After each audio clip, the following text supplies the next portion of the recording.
বর্তমানে বাজার যে অবস্থা, মালও ভালো না, কৃষক একটা শেষ হয়ে গেছে।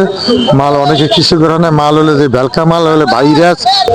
দর্শক, আমরা রয়েছি এই মুহূর্তে পটুয়াখালী পিডিএস মাঠ সংলগ্ন যে এই পটুয়াখালী জেলার সর্ববৃহৎ তরমুজের পাইকারি বাজার রয়েছে এবং এখানে কিন্তু পটুয়াখালী জেলাসহ তথা দক্ষিণ অঞ্চলের বেশিরভাগ জায়গা থেকে কিন্তু এই জায়গাটিতেই তরমুজগুলো চাষিরা এবং যারা ক্ষেত কিনে তরমুজের পাইকারি ব্যবসা করে তারা কিন্তু এখানটায় নিয়ে আসে এবং এখান থেকে কিন্তু সারা দেশের বিভিন্ন জেলাতে কিন্তু তরমুজ সরবরাহ করা হয় এবং আপনারা দেখতে পাচ্ছেন আমার পিছনে কিন্তু বিশাল এরিয়া জুড়ে এই তরমুজের পাইকারি বেচাকেনা চলছে এবং আমরা যেমনটা দেখতে পাচ্ছি যে আসলে গত বছরের তুলনায় কিন্তু এখন 3 থেকে 5 কেজি ওজনের একটা তরমুজ 15 থেকে 20 টাকায় বিক্রি হচ্ছে পাইকারি এবং 5 থেকে 8 কেজি ওজনের তরমুজ কিন্তু বিক্রি হচ্ছে 40 থেকে 50 টাকা। এবং আমার পাশে যিনি দাঁড়িয়ে রয়েছেন তিনি অতি পুরনো একজন তরমুজ এর পাইকারি ব্যবসায়ী। আমরা একটু তার সাথে কথা বলার চেষ্টা করবো যে আসলে কেমন দামে গত বছর এবং এই বছর তারা কেনা বেচা করছেন এবং চাষিরাই বা কেমন দাম পাচ্ছেন। আসসালামু আলাইকুম। এবছর চাষিরা তরমুজ ন্যায্য মূল্যে পায় নাই, খুবই কম। বাজারে এত খারাপ যে কোনো কেনার মতো কাস্টমার নাই। 4-5 কেজি তরমুজ বিক্রি আছে 15 থেকে 20 টাকা, 20, 25, 30 বা এর চেয়ে একটু 7-8 কেজি তরমুজ 40 থেকে 50 টাকা বিক্রি হচ্ছে। এতে চাহিদা গাড়ি বেড়ে হয় না, আবহাওয়া খারাপের জন্য। আর মাল উৎপাদন হচ্ছে বেশি, যে ধরনের মাল দরকার তার চেয়ে উৎপাদন বেশি হয়ে গেছে। আমি পটুয়াখালী আড়তদার। তো বর্তমানে বাজার যে অবস্থা, মালও ভালো না, কৃষক একটা শেষ হয়ে গেছে। মাল অনেকে কৃষকের নেয়, মাল হলে যে ভ্যালকা মাল হলে ভাইরাস, ছোট মাল বিকাতলা। আর এই জন্য দুর্গন্ধ দেয় না, মালের চাপ মেলা, এই জন্য মালের বাজার পাইতেছে না, মাল খাই না, সোজা কথা। এইবার যে আসলে তরমুজের যারা চাষিরা রয়েছে তারা দেখলাম বেশ কষ্টের কথা বলছেন। তো আসলে এই যে দামের যে এত কম হওয়ার কারণ কি?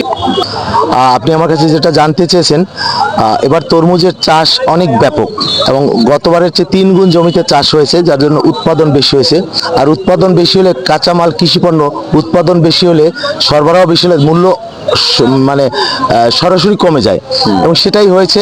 এখন বর্তমানে যে তরমুজ ঈদের আগে বিক্রি হয়েছে প্রতি পিস 200 টাকা, এখন সেগুলো বিক্রি হয় 80 টাকা, 90 টাকা, 60 টাকা, 70 টাকা পিস। তো এক্ষেত্রে চাষির ব্যাপক লস হচ্ছে এবং অনেকে দেউলিয়া অর্থহীন হয়ে যাচ্ছে। এটা মূলত সমন্বয়ের অভাব। চাষিরা এত বেশি চাষ করেছে যে পরিমাণ তরমুজ আমাদের এই বাংলাদেশে প্রয়োজন না। ধন্যবাদ আপনাকে। আপনি তো একজন খুচরা বিক্রেতা পটুয়াখালী নিউ মার্কেটের, তো কিরকম দামে তরমুজ এবার গত বছরের তুলনায় কেনা বেচা হচ্ছে?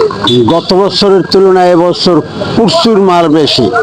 এবছর খন্দ ভালো হয়েছে, কোনো বালা মুসিবত হয় নাই, খুব ভালো হয়েছে এবং মালের বাজারও নিম্নত ধরনের, মানে কম।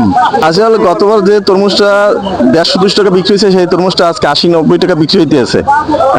আগের চেয়ে দাম কম, আবার মালের চাপ বেশি, মাল আবার কমলে কমে যাবে দাম।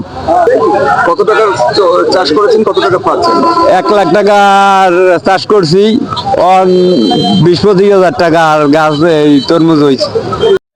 দর্শক, আমরা দেখেছিলাম পটুয়াখালী পিডিএস মাঠ সংলগ্ন যে পাইকারি বাজার রয়েছে সেখানের যে আসলে যেভাবে পাইকারি দামে বিক্রি হচ্ছে, আমরা তারপরে সরাসরি চলে আসছি পটুয়াখালীর খুচরা এই তরমুজ বাজারে এবং আমরা আপনাদেরকে দেখানোর চেষ্টা করব খুচরা তরমুজ বাজারে বিক্রেতারা কেমন দামে বিক্রি করছেন এবং ক্রেতারা কি বলছেন। 5 থেকে 7 কেজি ওজনের তরমুজ বর্তমানে 150 টাকা, উর্ধে গেলে 200 টাকা। 8-9 কেজি ওজন হইলো 300 টাকা, 350 টাকা। কত 6-7 কেজি হইতে পারে সর্বোচ্চ। আমি তরমুজটা কিনছি তো 6 কেজি বা 7 কেজি হবে, 200 টাকা দিয়ে কিনছি। তরমুজ বর্তমানে সস্তা, আমাগো লস, গৃহস্থের লস।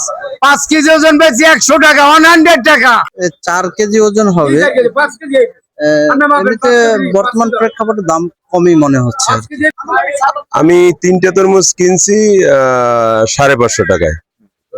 তো আমরা আসলে যেমনটা এই বাজার ঘুরে এবং যারা এখানে চাষি এবং ক্রেতা বিক্রেতা বাজার আড়তদার রয়েছে তাদের সাথে কথা বলে জানতে পেরেছি যে আসলে এই ঈদ মৌসুম এবং এই ঈদ মৌসুমের সময় যে এই বর্ষাটা হয়েছে, থেমে থেমে যে আমরা প্রায়ই দেখতে পাচ্ছি যে বর্ষা হচ্ছে এবং চাহিদার তুলনায় কিন্তু অতিরিক্ত ফলন হয়েছে। এই বিভিন্ন কারণেই কিন্তু এবার যেই তরমুজের যে বাজার রয়েছে সেটি কিন্তু স্বাভাবিকের তুলনায় কিন্তু চাষিরা খুব লসের সম্মুখীন হয়েছে।